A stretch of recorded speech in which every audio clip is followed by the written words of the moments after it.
Slovenski parlament, hram demokracije ali velika stavba sredi glavnega mesta, kjer se ljudje prepirajo več od povprečja. Slovenija ima dvodobni parlament. Glavno moč ima državni zbor, ob njem pa deluje še državni svet, ki skrbi za opozorila, popravke in včasih poskrbi tudi za kakšno zavoro določene odločitve. Najprej državni zbor, v njem je 90 poslancev in poslank, 88 jih izvolimo državljani, 2 pa sta predstavnika madžarske oziroma italijanske narodne skupnosti.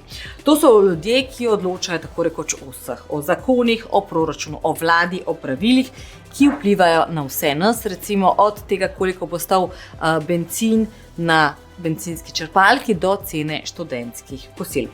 Tvoj glas dejansko šteje, saj ima Slovenija proporcionalni volilni sistem, ki razmeroma natančno vaše glasove pretvori v sedež v parlamentu. Torej, zadaj je precej natančna in jasna matematična formula.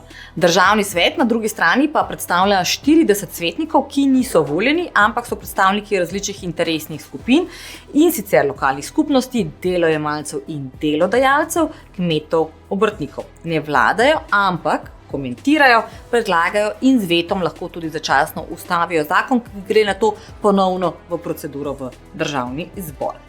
In če to ponazorimo z enim takim konkretnim primerom iz gaminga, če je državni zbor dejanski igralec, ki drži v rokah joystick in igra igro, je državni svet prijatelj v ozadju, ki ga sprašuje, si prepričan, da je to dejansko pametno.